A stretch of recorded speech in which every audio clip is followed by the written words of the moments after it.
साथियों, हमारे YouTube channel ग्रहलोक में आप सबका अभिनंदन, स्वागत है। मैं बताना चाहूँगा कि 23 जून से 29 जून तक आपका सप्ताह कैसा जाने वाला है, किन किन बातों का ध्यान रखना है और किन किन बातों से लाभ हो रहा है। तो इन बातों को सुनकर अपना सप्ताह आप उत्तम कर सकते हैं। अपनी राशि से आपको चतुर्थ, अष्टम, द्वादश पर जो ग्रहों की स्थिति बनी हुई है, अष्टम राहु है और द्वादश सूर्य एवं बृहस्पति। तो निश्चित तौर पर 3 ग्रह आपके विपरीत हैं और प्रथम बुध भी, बुध के एक ही शत्रु हैं, चंद्र, है ना। तो आपके विचारों के द्वारा ही आपको लाभ और नुकसान, लाभ या हानि प्राप्त होने वाली है।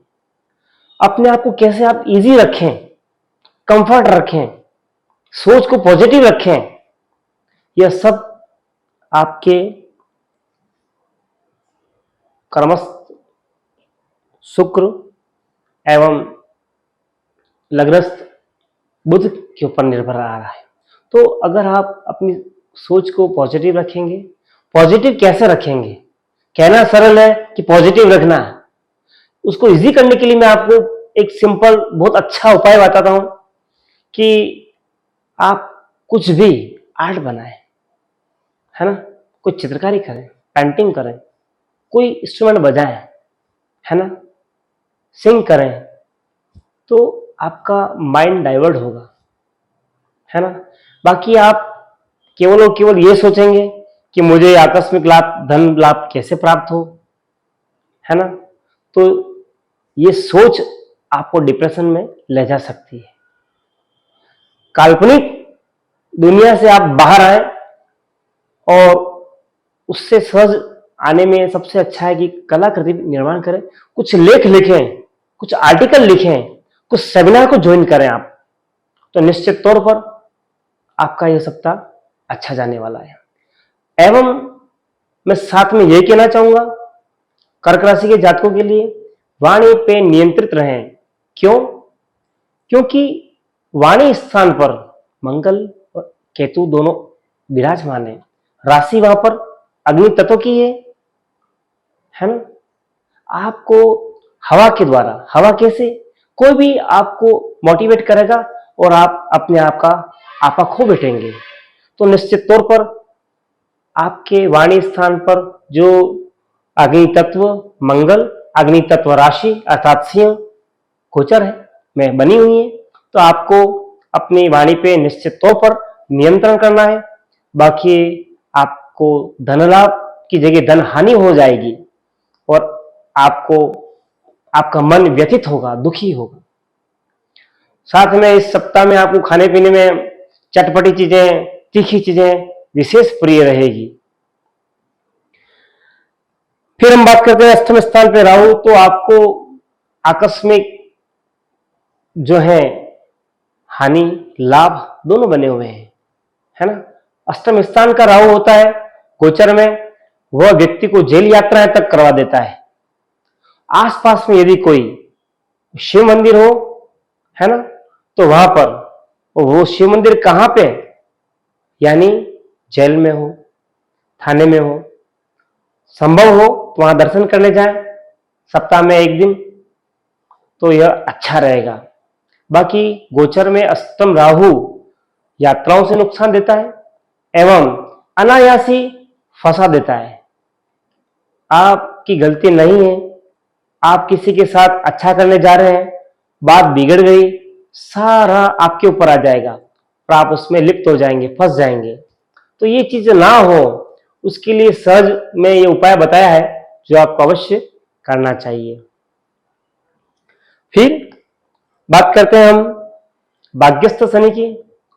तो भाग्य आपका बहुत अच्छा है। अपने स्थान से अगर आप बाहर जाते हैं, दूर जाते हैं, है ना, तो निश्चित तौर पर आपको विशेष लाभ की स्थिति बनी हुई है।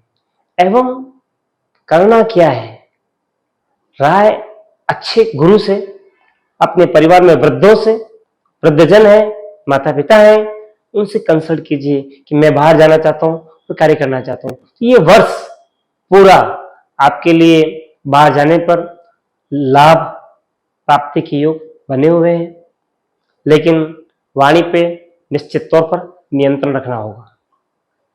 फिर कर्मस्थ शुक्र देवता की सोचेंगे कि यह क्या कर रहे हैं, तो भावकारक जो है ये नहीं है ना, और वावस्थ राशि है वह भी इनके अनुकूल नहीं है।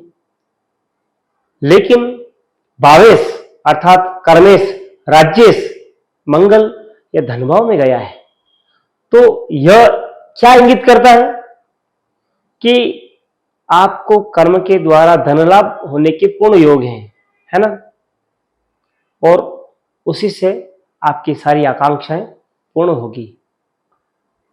केवल घूमने फिरने के शौकीन रहेंगे, बाहर जाना है, बाहर चले गए, लेकिन वहां पर भी मेहनत नहीं की, तो निश्चित तौर पर परिणाम विपरीत रहेंगे।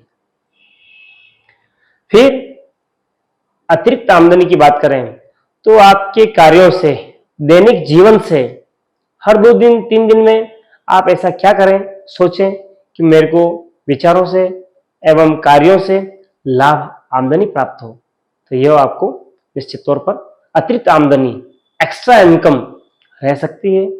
वो कैसे रहेगी, है ना, वो अगर तरल पदार्थ के ऊपर आप कार्य करें, है ना, जैसे दूध, दही, घी, इनके ऊपर आप सोचें कि क्या मैं ये कर सकता हूं, क्या मैं इसके ऊपर इन्वेस्ट कर सकता हूं।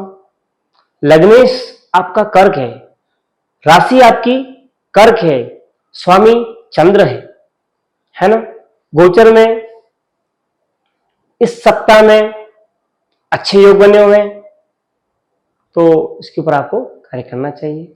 और ऐसी क्या चीज लें जिसमें सिल्वर है, गोल्ड भी है, अगर इसमें भी आप करते हैं तो लाभ की स्थिति बनी हुई है। द्वादश आपकी राशि से सूर्य एवं बृहस्पति द्वादश हुआ है। यह क्या करता है, आपका विल पावर डाउन करता है। सोचते हैं लेकिन विल पावर नहीं रहता है, सोचने तक ही सीमित रह जाते हैं। तो भगवान सूर्य को आप एक लोटा जल चढ़ाएं, उसमें थोड़ा कुमकुम डालें, तो निश्चित तौर पर विल पावर अप होगा और कार्य सुसंपन्न होंगे, पॉजिटिव वे में, सकारात्मक रूप में वो पूर्ण होंगे। एवं बृहस्पति भी द्वादश है, तो देवताओं की, ब्राह्मणों की सेवा करने से, वृद्धों की सेवा करने से निश्चित तौर पर आपको लाभ रहेगा और यह व्यय के ऊपर अंकुश लगाएगा। लेकिन द्वादश बृहस्पति होता है, तो बृहस्पति और चंद्र जब भी मिलते हैं, है ना, अभी यह योग आपके इस सप्ताह में यह योग नहीं बन रहा है, बाकी साथ में आ जाएंगे। तो आपको देखो कि चंद्र गुरु से विशेष लाभ की प्राप्ति होती है ना, तो यह योग कुंडली में इस सप्ताह में आपको रहेगा, बीच में रहेगा। गज केसरी योग कहते हैं उसको, गज केसरी योग। तो प्रारंभिक नियमों के बीच में है, तो अपनी वाणी से, अपने ज्ञान से इस गज केसरी योग का आप लाभ उठाइए और व्यय पे अंकुश रखिएगा। अपेक्षित जहां अपेक्षा है ना, जहां जरूरत है वहां पे व्यय के फिजूल खर्च ना करें। बाकी संचित धन में कमी संभव है, क्यों है, संचित धन स्थान पर मंगल केतु विराजमान है, और यह आप भावावेश में खर्च कर देंगे तो उसमें कटौती रहेगी, है ना, किसी को भी पैसा नहीं देना है आपको, बाकी नुकसान की स्थिति रहेगी। हम विचार करेंगे कि किस दिन आपको यात्रा योग टालना चाहिए। तो 25 और 26 जून को आपको यात्रा योग टालना चाहिए, और विशेष आपको नहीं, मेरे को तो यात्रा जाना ही है, करना ही है, तो उसके लिए आप 1 चम्मच खीर खा के जाएं, मिश्री खा के जाएं, तो आपके लिए लाभप्रद रहेगा। और निकलने से पहले आप अपना दाहिना पांव पहले रखिए, मंदिर दर्शन करें, फिर जाएं, तो ये आपके लिए पॉजिटिव साइन रहेगा, अच्छा रहेगा। फिर हम बात करते हैं हेल्थ के ऊपर। तो आपको दंत संबंधी रोग, मुख संबंधी रोग, आई एवं थाई, लेग, इन स्थानों के ऊपर आपको समस्या कुछ न कुछ रह सकती है। तो इन स्थानों पर आप ध्यान रखें, चोट ना लगे, गिरे नहीं, है ना, बाकी गिरने से आंख है, मुंह है, आपको चोट लगने के योग बनते हैं। तो सावधानी पूर्वक दृष्टि पुदम न्यसेत, है ना, दृष्टि युक्त होते हुए रखें, आनंद फानंद में चले फिरे ना। फिर लव की जो स्थिति है वो माइनस है। पंचमेश मंगल केतु के साथ गया है एवं चंद्र की दृष्टि उस भाव पर आ रही है जहां पर वो उत्तम फल नहीं देता है। तो निश्चित तौर पर यहां आपको 7 दिन इंतजार करना होगा, उसके बाद आगे का हम बताएंगे। आप बराबर बने रहे हमारे वीडियो में, और तो हम अगला सप्ताह जरूर बताएंगे आपको क्या होने वाला है। फिर रिलेशन की बात करें तो रिलेशंस आपके सामान्य रहेंगे, विशेष नहीं बता रहे हैं कुंडली में, क्योंकि द्वादश और अष्टम की स्थिति से वो मीडियम ही बता रहे हैं, कोई विशेष स्थिति नहीं है। कैरियर की बात करें तो कैरियर संबंधी स्टूडेंट हैं, आप एग्जाम्स दे रहे हैं, कॉम्पिटिशन्स दे रहे हैं, तो स्थिति आपके लिए मध्यम बनी हुई है, विशेष नहीं है।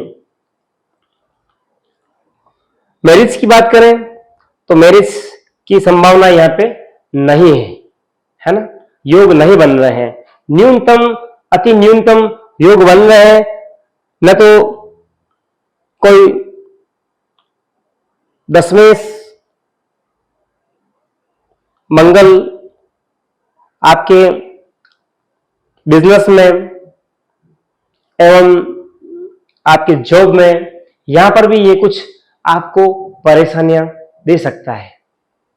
तो आप विवादों से बचें तो बिजनेस एवं जॉब में भी पॉजिटिव रहेगा, अच्छा रहेगा।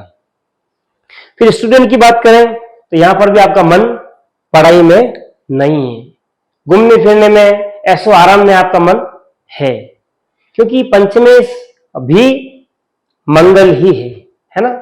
और बोलने से किसी से विवाद होगा, और विवाद करके आने के बाद आप उस चीज को मन में दोहराएंगे कि मैं यूं कर देता, मैं ऐसा कर देता, मैं यूं कर देता, तो ये दोहरान आपको नेगेटिव थॉट्स लाएगा, और पढ़ाई में आप पुस्तक खोल के बैठेंगे लेकिन मन नहीं लगेगा।